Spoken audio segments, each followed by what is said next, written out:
Usapang totoo, walang preno. You under Vlogcaster, real talk lang, walang plastikan. Magandang araw mga ka-Wonder, welcome back sa ating YouTube channel, Wonder Vlogcaster po. Magandang gabi sa inyo lahat. Kararating ko lang galing pong City of Dreams. Kanina ay gumawa tayo ng video doon tungkol sa nakita nating balita kanina, yung pagkakaaresto nga ni Marcoleta. At inaresto na rin pala etong si Defensor kanina rin mga ka-Wonder.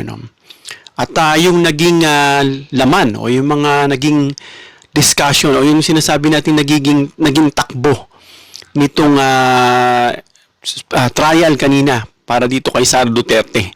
Of course, hindi siya dumating at nakita natin may pagtatalo si Attorney Sheila Sison at si Representative Luistro. Pero ang titignan natin dito mga ka-Wonder ay yung ano ba idinipensa nitong sinasabi ng mga DDS daw na nilamon daw nitong si Sheila, itong si Luistro, which is isa na namang himala. Hindi tayo naniniwala dyan. Ngayon, pinanood natin at hindi na tayo masyadong magpapaligoy. Punta tayo dun sa ano yung depensa nitong kampo ni Sara na siyang sa tingin ko ay malaking pagkakamali nila. Bago yun mga ka-Wonder, of course, don't forget to subscribe to our YouTube channel, Wonder Vlogcaster. 100% libre po ang pag-subscribe. Pindutin niyo yung subscribe button, lalabas yung bell icon, piliin niyo po yung all. Marami po salamat. So kanina, nakita natin si Cheese, ang presider, nasa tabi niya si Sherwin Gatchalian, natahimik lang. At of course, bilang lawyer, itong si Cheese, sanay siya sa mga ganyang process, parang mitigation lawyer na nga ang dating niya. At malamang inaral niya yan siguro nung nasabing siya yung gagawing presider. At eto nga, nakita natin nagpalitan yung magkabilang kampo. Pero ang ating pong tuon dito, etong mga naging opening statements na mga procedural issues at paktakda ng direksyon ng paglilitis. So ang pinakamalaking pagkakamali dito ng depensa ay ang pag-frame ng kaso. Ito yung nakita natin na sabi nga ni Representative Ko, tunog lata. Kasi bakit? Doon pa lang sa pre-trial, nakikita mo na yung magiging laman ng kanilang depensa. Ang nilalaman lang nito ng pag-frame nila ng kanilang depensa more of politics, kaysa evidence. Bakit? Ano bang ginawa ng depensa itong abogado ni Sara? So ipinunto nila na itong impeachment ay isang political attack. Lagi namang ganun, pinupolitika lang si Sara dahil malakas, kinatatakutan. 2028 siya ay magiging presidente. 32 million ang kanyang voters. Hindi nila iniisip yung mga instances na yon kung paano siya nagkamal ng 32. Yung tatay niya nga mas magaling pa sa kanya, mas sikat pa. Hindi naman siya kilala. Pero mga ilang milyon lang natanggap ni Duterte. Halos doblehin niya. Bakit? Of course, na-hype na. Na-hype na yung tambalan, lalo-lalo na nung tumambal siya kay Marcos, na alam natin may mga loyalist supporters yan, plus yung mga BBM, yung mga generations na sumusuport kay BBM, plus yung iba na talagang sumuporta na sa kanya, kaya umabot niya ng mahigit 30 million. So yung sinasabi nilang depensa nitong kampo ni Sara na pinupunto nila lagi itong political attack, Kasi madalas nilang binabanggit yan, political na yan, na mandato raw ni VP Sara, ang dami raw bumoto sa kanya, gaya nga ng 32 million. At dun daw sa mga surveys, matataas siya. Alam naman natin mga ka-Wonder, na nagbabago ang panahon at may mga instances kung ba't niya nakuha yung ganong kalaking bilang. Sinusubukan nila mga ka-Wonder na ipakita yung kaso ay bunga ng alitan sa politika. Yung mga alitan kay Marcos, of course, ayaw din sa kanya ng mga dilaw at pink. Of course, alitan din patungkol sa mga yan. Sabi nga nila yung mga pink or dilaw, at ang red, meron silang gap. Pero kitang-kita natin, kagaya kanina, nung in-interview ko doon sa City of Dreams, etong mga nandun sa hotel, mga pink po yan. Pero, to be honest, hindi na binoto si PBBM. Pero nakikita nila, maayos ang ginagawa ni Marcos. Kaya sinusuportahan nila, mga pink po yan So yung sinasabing alitan ng politika na ginagamit lang daw ito, o ibig sabihin yung nangyaring impeachment niyan, it's more on politika. Parang dinidisregard nila yung ginawang yung mga aligasyon kay Sara Duterte. Kumbaga, hindi nila tinitignan yun, yung other side na yun. Yung nasa loob lang ng frame, etong politika lang. No? Bakit maaring mali? Para sa akin, mali iyan eh. Kasi kahit naman sino abogado, kung yan ang irarason mo, pinupolitika lang yan eh. Ba't hindi mo tignan yung ebidensya? Sagutin mo. So para sa akin mga ka-wonder, mali itong depensa ng side ni Sara. Kung magpapatuloy yan, talagang lalamunin sila nitong prosecution. Dahil mga ka-wonder, sa ilalim ng Constitution, ang impeachment ay political process lamang sa paraan ng pagboto. Pero yung basihan mga ka-wonder ng conviction, kasi iko-convict siya. Yun ang sigaw ng tao. At ang prosecutor o yung prosecution panel ay nandyan upang of course, usigin siya. Prosecute nga or persecute siya ang laman yan, ebidensya. Kaya nga tinan nyo yung dala ng mga prosecution team, tambak-tambak. Ayun ay ebidensya laban sa kanya. At ano pa? Mga tinasabi natin, di ba? Yung sinasabing duces tecum, yung mga ad testificandum, ayan yung mga nilalaman dyan. Na yung evidence, yung duces tecum, yung subpoena duces tecum at yung isa subpoena ad testificandum, yan yung mga ginagamit dyan na basihan sa ebidensya. Of course, ito yung mga papel, mga dokumento, yung mga bank records, mga transactions, yung mga kung ano pang mga documents na pinasasabit, at yung testimonya, yung testificandum ng mga witness, Madriaga, Trillanes, yung dito sa COA at kung sino-sino pa, at yung mga constitutional grounds na pinagbabasihan mga ka-wonder para siya ay makonvict. Kaya yung palagi nilang dinidepensa sa pinupolitika, tama yung sabi ni Representative Go, natulog lata talaga ang dating mga ka-wonder. Hindi kasi sapat mga ka-wonder yung sinasabi mong pinupolitika lang kami. At tingin mo may papanalo mo yung kaso at papakinggan yan bilang reasonableng rason para depensahan nyo yung sarili nyo. Hindi yan tinatanggap ng korte yung ganyan. Kasi mga ka-wonder, hindi nito nasasagot yung mga aligasyon sa kanya. Ang daming aligasyon kay Sara. Unang-una yung confidential funds niya. Hindi niya nga umuwi na sa chichiryang pangalan. At kung ano-ano pa nung verify dyan sa PSA, wala naman talagang nag-i-exist na ganung tao. Saan mo dinala yung 125 million mo? At yung hindi lang yan meron pang dagdag. Dyan, both sa kanyang pagiging DepEd Secretary at sa kanyang pagiging Vice President. Ano pa? Yung SALN niya na nadeklara niyang 88 million. To find out, meron siyang mga firearms na 70 plus. Ba't nga dami mong firearms na ganun? Na hindi niya rin diniklara. At marang may narinig ako, may extra 10 million pa. So, yung kanyang SALN nung mga nakaraang taon, hindi ganon at biglang lumobo ng ganyan. Bakit lumobo ng ganyan? Hindi mo may paliwanag ng maayos. Kaya pag hindi mo may paliwanag maayos, yan ay may consider as ill-gotten. Ano pa? Itong unexplained wealth na pumasok yung transaction na 6.7 billion. If I'm not mistaken, parang isang bangko pa lang yan. Na na-trace ni Sentry dyan sa Julia Vargas BPI. At ano pa? Itong bribery. Kita naman natin yung mga sobre-sobre ng mga panunuhol dyan. Yan yung mga ilan lang sa kaso niya. Ito pa, yung assassination threat kay PBBM. Sa kay First Lady Araneta at dito kay dating House Speaker Romualdez Marcos. So, sumadaling salita mga ka-wonder, hindi depensa itong sinasabing pagiging political victim. Pa-victim lang ayan yung mga style ngayon kapag inaapi, Pilipino mahilig sa melancholic drama. Kapag inaapi, lalo silang sumisempatiya dahil inaapi. Hindi nila tinitignan yung kasalanan ng inaapi, yung aligasyon. Parang sa pelikula, di ba nagpapa-victim, tapos yung tingin, kumatawa, na deep inside pala villain, masama. Hindi ko sinasabing villain na ito si Sara at guilty na, kasi pinatutunayan pa yan. Pero ang mga nakikita kasi ng tao, ayaw niyang harapin, ayaw niyang pabuksan yung green box niya, ayaw niyang pabuksan yung bank account niya. Ang daming tinatago. Bakit? Kasi kung ganyan ang iyong rason, isipin ng tao talagang guilty ka. No? Kaya yung sinasabing victim pag may ebidensya, dapat ilaban mo yan. Pagtanggol mo yung sarili mo na yan ay hindi totoo. No, at isa pa, hindi agad sinagot itong articles of impeachment. Ang tagal. Di ba? Naantay natin yung sagot niya. And then finally, ad quatelam ng ginawa. No? Kumbaga, an answer, parang interpretation ng mga pilosopo an answer that it's not an answer.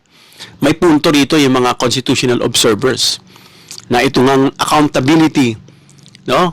Dito sa ebidensya na ibinigay sa kanya bilang leader, kasi nga sabi, public office is a public trust. Pinagkakatiwalaan ka ng tao, biro mo, bilyon pera umaabot sa'yo, lumalanding sa kamay mo para patakbuhin mo yung bansa. So, samantalang yung ebidensya, no? So, samantalang yung depensa ay higit na tumuon lang sa mga political prosecution or persecution. Ganoon na naman lagi sinasagot nila. Politika lang yan. Kahit yung mga kilala ko mga DDS napakarami ko pong kilalang DDS, hindi totoo yan. Paano mo nasabing hindi totoo? Kasi sabi ni ganito, kita mo, maraming mga ganong mga rason na narinig ng nila, ni sila mismo hindi nila alam ang totoo.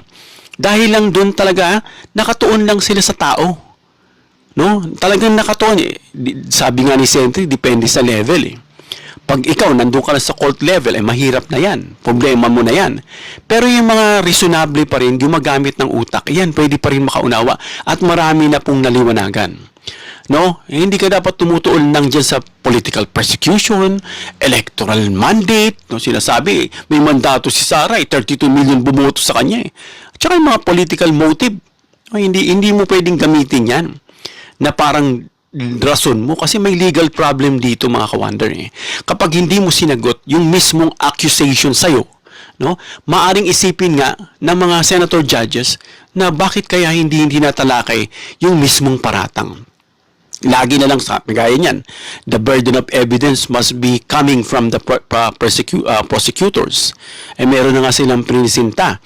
At sabi, syempre may mga nire-request. Ginamit din nila yan na pati sila ay pinahanap ng ebidensya laban sa kanila. No? Alam naman natin na dumaan lahat sa konstitusyon itong proseso na ginawa ng prosecution panel. At yung pangatlo, na isa sa mali, nandun ba si Sara? Wala. Sabi nga nila, hindi nila papupuntahin yan.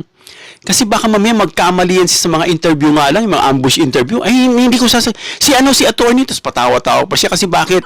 Baka magkamali sa pagsagot. At mangyayari niyan ay self-incrimination. Kumuka, pinahamak mo yung sarili mo. No? Kaya nga, hindi siya dumalo kanina. Anong isipin? Ikaw yung accused dito Ikaw yung dapat magpaliwanag. Bakit wala ka? Of course, may karapatan siyang mag-present yung mga counsel niya na 16 na kanyang mga tagapagtanggol, no? Ayon din yan sa impeachment rules. Pero maka-wonder, itong political at strategic point, no, or standpoint, may mga senator judges, no, iba dyan mga abogado, no, na maaring magtanong. Kagaya nito, nagtatanong sila. Pero ang tinatanong lang nila itong mga iba technicalities. Kagaya niyan, yung mga senador na wala, itong si Cayetano, tinatanong niya kung pwedeng mag-request sa Sandigang Bayan. At bumanat naman din itong si Tulfo na para sa akin, wala sa alanganin na naman. Sabi niya, kahit daw pagbigyan itong sila Jinggoy, sila Marcoleta na makapag-view lang, no, hindi ka naman, kahit naman sabing mag-view yan, hindi rin yan makakaboto dahil ang inuuwian ng boto dyan, 2/3 physical vote. At hindi nga nila pinapayagan yung mga e-voting, kaya nga hindi napasa yan. Tapos yung senseless na ganun, wala. Manonood lang sila para malaman lang nila. Isa pa, deprived of liberty yan. Hindi naman yan papayagan bumoto. Baka nga hindi payagan yung request ni Lacson na papuntahin yan dyan No? Kasi pag ginawa nila yan, susunod-sunod na yung iba dyan. So malamang malabo yan yung mga ganyang sinasabi. No, kaya dapat i-adjust na yan sinasabing general rule na 24 na mauwi na dapat mabawasan na yan. Kasi nga, beyond the coercive jurisdiction na ng Senate yung mga nangyayari dyan sa mga senador na yan. Dahil they are arrested sa kasong plunder. O may madadagdagan pa dyan. Kaya dapat yung sinasabing 2/3 na yan ay hindi na 16. No? At isa pa, nasaan yung respondent? Siya. Tatanungin. ang pinapadala mo yung representative mo. At bakit hindi niya personal na pinagtanggol ang sarili niya? Di ba ang tapang niya, naalala niyo mga ka-wonder? Gustong-gusto niya na raw. Bloodbath, nananakot pa. Alam niyo na yung mga Duterte mahilig manakot. Sa panahon nga ni Digong, to be honest, ang dami natatakot sa kanya eh. Kasi sinasabi niyang, patayin ko kayo, puro dahas. Siyempre matatakot yung tao, mamamatay tao pala to. Tapos yung anak, may record pa na nanapak ng sheriff. Pinagbantaan si PBBM. No? Tapos may napapansin pa yung iba, no? Take note of this, no? Kasi malamang hindi napapansin ng iba to. Minsan ini-interview si Sara. Ganun yung reaction niya. Kasi alam mo yan, yung parang gatilyo na, correct me, kasi may nakapansin din yan eh. Pinag-usapan namin yan. Gumaganon siya. Pansinin nyo lang yung kamay, kung hindi nyo napansin yun. Nakaganon, no? Parang, alam mo na, parang may laman na mag-intimidate. Yun na yung opinion lang, yung mga ganong nakikita. So talagang, pati rin sa sinasabing bloodbath, yung mga nananakot, pag nanalo ako, yung mga laman ng mga DDS, no, maghihigante, puro ganon ang tema. Pero ngayon nasasalang na, sabi nga ni Atty. Kapunan, akala ko bloodbath. Gigil na sila doon sa sinasabing bloodbath. Kasi mga ano to mga mitigation lawyers to Talagang sanayan dyan at ina-expect nila. Hindi naman pala, hype lang. Instead na bloodbath, bubble bath ang nangyari. No? At yung sinasabing hindi niya pagdalo, yung mga nabanggit natin, hindi naman ibig sabihin admission ito na guilty na yung tao. Pero kasi importante na nandoon ka. No, maaari kasi magkaroon ito ng psychological effect, no, sa perception ng mga tao. Kahit nga sino mo tanungin, kanina nga tinatanong ko mukhang guilty talaga eh. Di ba tinanong natin, do you think she's guilty? I think she is. Bakit? Dahil dun sa mga nabanggit natin. At isa pa, mga ka-wonder, yung prosecution, itong sila Luistro, yung mga magpa-prosecute o magpa-persecute sa kanya, ay nakafocus mga ka-wonder sa Constitution. No, mapapansin natin yung framing ng House prosecutors, sila Luistro, no, ay hindi laban sa personalidad. Walang personalan, ibig sabihin kung ano yung nilatag sa iyong akusasyon, yun ang dapat mong sagutin. Constitutional accountability ang laging essence nung kanilang binabanat dyan kanina sa trial. Ito ang tamang framing mga ka-wonder. Hindi yung sinasabing pinupolitika lang ako. Pagdating dyan sa impeachment, no? Sapagkat yung impeachment mga ka-wonder, nakasaad, no? Mismo dito sa Constitution na upang panagutin ang mataas na opisyal like Sara Duterte. Yan yung makikita natin na kaibahan. Kaya nga itong nangyayari dyan, na sabi nga ni ko, is tunog lata, which is, I think, tama yung sinabi. At isa pa mga ka-wonder, no? Hindi magandang strategy yung umaasa ka sa public sympathy.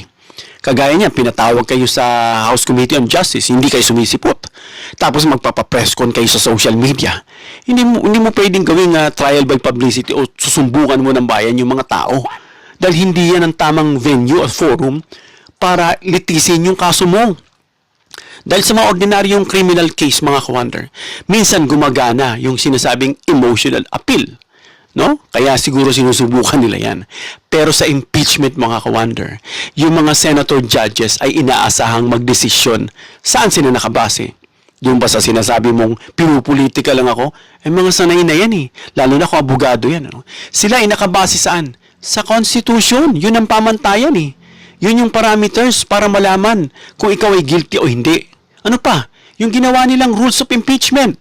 May mga rules dyan. No? Ano pa? Yung documentary evidence. Yung sinasabing subpoena duces tecum. At yung testimonies. Yung subpoena ad testificandum. Yan yung mga pinagbabasihan dyan. Hindi yung sasabihin pinupolitika ka. Hangin po yan. Wala pong bearing. Tunog lata, sabi nga ng representative ko. At hindi yan pwedeng ibase sa dami ng supporters. Hindi, tingnan mo, mandato ko 32 million ako. Binoto ko ng 32 million. Gamitin mo yan. Tingnan mo kung papansinin yan. Hindi po yan umuubra bilang depensa. Isa pa mga ka-wonder, no? Mahirap kontrahin, no? Yung sinasabing documentary evidence. Lahat yan nakadokumento, ebidensya. Hindi mo pwedeng kontra-kontrahin lang yan na yan ay gawa-gawa lang. No? Dahil bakit? ito ay maaring pinakamalaking problema ng depensa sa nakikita ko. Ito yung pinakamalaki ha. Bakit? Documented yan eh. Public document yan eh. Legal na legal yan. No? Kaya itong prosecution nagsasabing mahigit 12 ng witnesses yung kanila pong ipipresenta at maraming documentary evidence. Kung nakita niyo yung unang impeachment, yung itong mga una nagsampa, halos mapuno yun na mesa. Kulang pa yun dahil doon sa mga bagong kasong dumating. No? Pag yan is of course, hiharap na sa trial, makikita ng tao yung mga lalabas dyan. At lalong-lalong madidiin itong si Sara Duterte at lulubog. Sa batas mga ka-wonder, no? Mga mas mahirap, no? Pag sinungalingan. Madaling magsalita kung yung wala kang ebidensya. Minsan iba, anga-anga. Gagawa ng problema, hindi nila alam. Welcome to 20th century, may CCTV na. No? Minsan hindi na napapansin yun dahil nadala sila ng kanilang damdamin o gusto nilang gawin. No? Mas mahirap pa sinungalingan mga ka-wonder yung mga COA records. Gaya nga ng sinabi mga chichiri ang pangalan. Nung chinek sa PSA, wala. O COA records na ng magpapatunay dyan. No? At yung bank records. Kaya nga ayaw niyang pabuksan. Ito nga nagbukas nitong bank record ni Duterte, pinatanggal niya eh. 'Di ba si Karandang? Pinatanggal niya. No, walang sasahuri, wala nang pensyon. Buti na lang inabsuelto na. Malaya na ulit si Karandang at makakatanggap na siya ng pensyon niya. No? Ano pa, yung salin niya. Ayaw niya rin, kumbaga pinasisinungalingan niya yung mga yan. Wala ka man lang karampatang ebidensya para i-contradict, no? I-oppose, i-deflect yung mga allegations laban sa iyo. Ano pa, yung mga official memoranda na kaysa testimonial evidence lamang. No, yan yung mga malalakas dito na siyang magdidiin dito sa kampo ni Sara, lalo na wala pa siya. Isa pa, yung burden ng depensa, no, ay mas mabigat. Kasi bakit? Didepensa niyo yung sarili niyo eh. Samantalang yung nag-opensa, yung nagpo-prosecute o nagpo-persecute sa inyo, itagtad ng ebidensya laban sa inyo. Ang sasagot nyo lang, pinopolitika. Wala, lalamunin talaga kayo. Huwag nyo daanin sa pasikat at yung mga sinasabi ng DDS, nilamon daw si Luiso. Kaya yung mga kwentong pagong yan. Kwentong pagong, ibulong mo sa pagong, baka pagtawanan ka pa. No, kapag nag-present kasi mga ka-wonder, itong prosecution, ng tinasabing prima facie, no, yung ebidensya, dun pa lang, unang tingin pa lang, makikita mo na mukhang totoo. No? Na talagang parang mayroong katotohanan. Kailangan mga ka-wonder maipaliwanag ng depensa yung mga dokumento at pangyayari. Halimbawa mga ka-wonder, kung may mga dokumentong nasabing may confidential fund liquidation issue, paano ba didepensaan yun? Hindi sapat yung sasabihin mong political attack lang yan. May ebidensya may dokumento eh. No? Kailangan ipakita mo kung bakit mali yung dokumento, yun ang dapat. Hindi lang sa pamamagitan ng pananalita. Dahil tatapatan mo yan ng dokumento rin. No? O yung sinasabing interpretasyon nito, yung katapat niyan kasing bigat. Hindi po kasing bigat yung sasabing political attack lang. Isa pa, delikado kung puro technical defense lang. Kagaya niyan, umaasa lang sila na kay Supreme Court na i-technical na naman. Pero yung laman ng mga aligasyon, yung bigat, hindi gusto nilang baliwalain. Yung mga unconstitutional, hindi ako nabigyan ng due process. Yun ang puro technical lang yun eh. So, hindi naman makatarungan sa tao na maabsuelto ka, makakalimutan yung kaso mo dahil lang sa technicalities. No, karaniwang strategy dyan ng defense lawyer na siyang, of course, nakikita natin mga ka-wonder, ay yung procedural objections. Na dumaan ba sa tamang proseso yan? Yung mga ganun lang ba na sistema? No, yung mag-motions, kaya nga, ang nilalagay nila dito ay as much as possible, abogado. No? Yung sinasabing overrule, sustained, depende doon sa magpe-preside. Kaya nga mas prefer nila yung isang abogado kasi based on the history, yung mga nag-preside sa mga impeachment noon, pawang mga abogado, namely si Enrile. Sino pa? Si Drilon, mga abogado po yan. Pero sa tabi niya, nandoon pa rin yung Senate President na si Gatchalian, na obviously wala tayong masyadong nakitang reaction sa kanya. No? Nandun lang siya.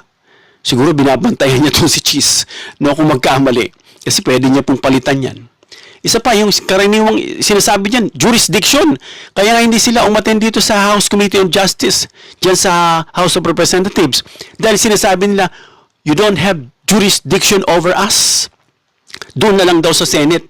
O hindi nandun na sa Senate, hindi rin naman uma-attend. So yun yung mga depensa talagang malabo pa sa pusit na maipanalo mo. Yan yung pagkakamali ng depensa. Ano pa, yung technicalities, yan ang inaasahan nila lagi. Gaya nga nabanggit natin.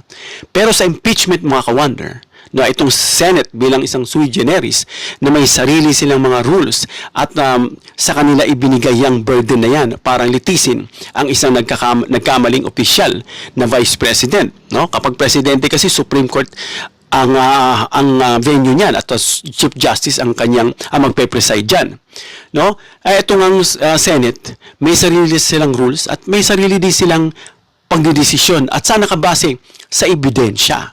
Kaya itong mga senator judges, mga ka-wonder, mas interesado sila sa tanong na eto gaya nito, may ginawa ba o wala? Meron bang siyempre nakita naman natin may prima facie. Hindi lang yung may procedural defect ba?